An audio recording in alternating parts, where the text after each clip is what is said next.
Early in the summer of 2009, our platoon of less than 18 Army Scouts partnered with an Afghan company of less than 100 soldiers to conduct a reconnaissance operation in a remote village in eastern Afghanistan. It was a seemingly straightforward mission. Roadside bombs were a problem in our area. Fortunately, we found more than we hit. Unfortunately, the remoteness of our outpost delayed bomb squads from reaching us in a timely manner, and our Afghan partners were not patient. So on this day, when we found a wired pressure cooker filled with homemade explosives buried in the side of the road, they opted to dispose of it themselves rather than wait. As you could imagine, this was problematic. And as our sergeant went to intervene for their safety and ours, things escalated very quickly. The Afghan lieutenant objected to having his authority questioned and shoved our sergeant. As our sergeant stumbled backwards, his hand went towards his hip, near his knife.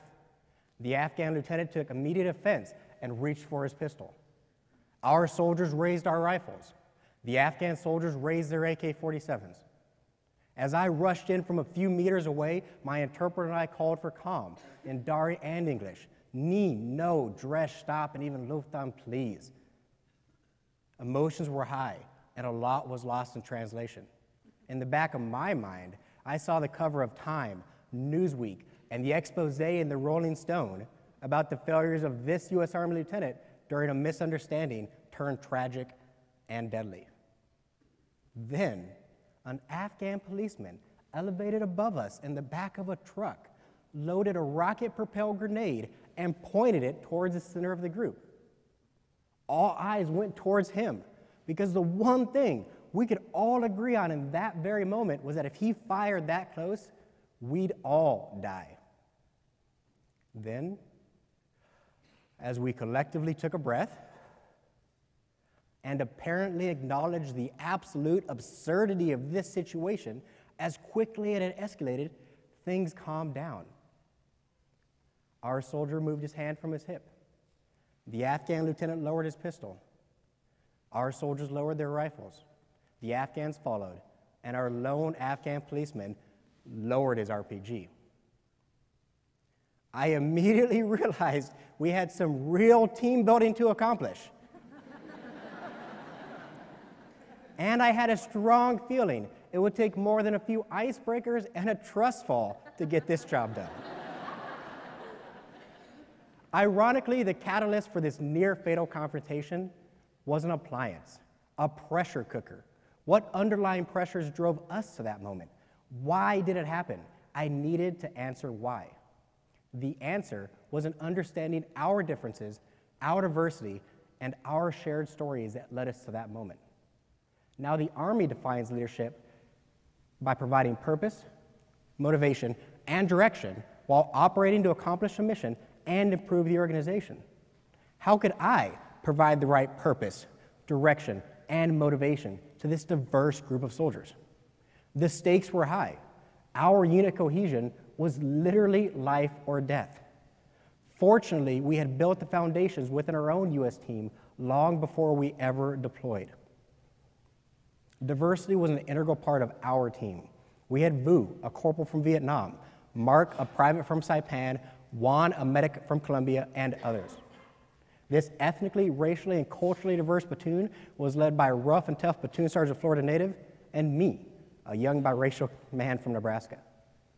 In fact, our platoon represented 1/3 of those who naturalized to become U.S. citizens after our deployment.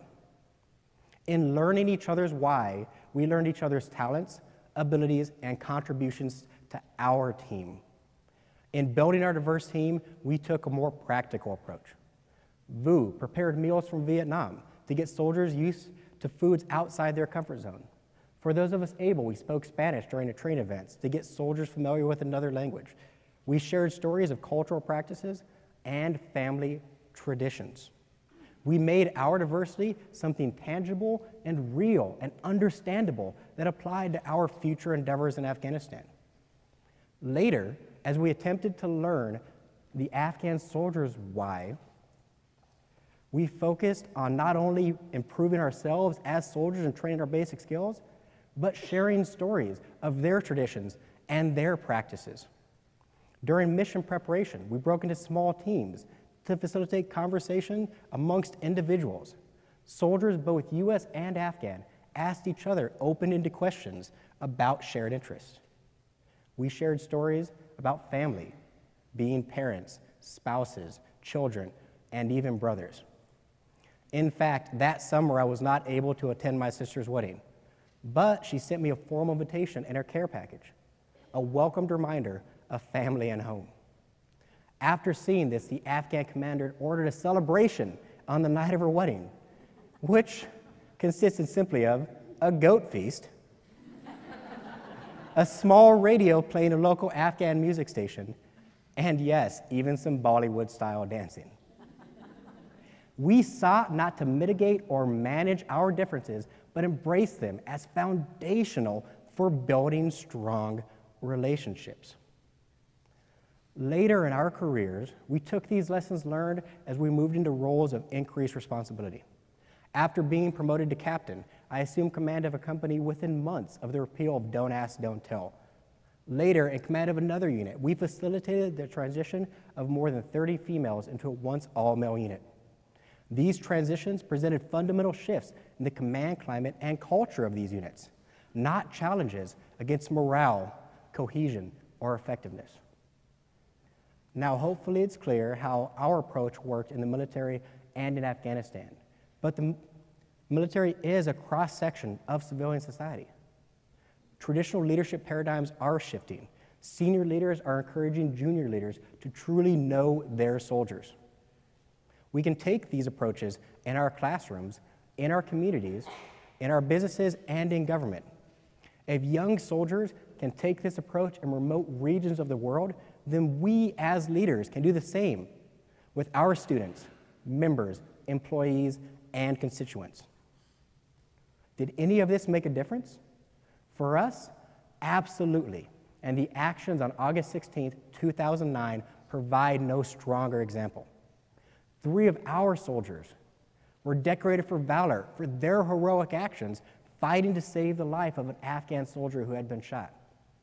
During the height of that battle, that very same Afghan lieutenant who once threatened us with a pistol drove his unarmored vehicle in between enemy fire and a team of US soldiers fighting to save the life of and evacuate his soldier.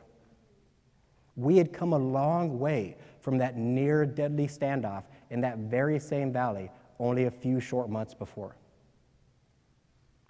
Everyone came here with different whys, different beliefs, different motivations, and different experiences that inform your understanding of the speakers here today. If you were to partner or collaborate with anyone here, it would be to your benefit to truly learn their why, to work with them more effectively. Now, our stakes may not involve the intensity of armed conflict, but our stakes may involve our success, our fulfillment, and our happiness. And to me, nothing could be more intense or matter more. Thank you.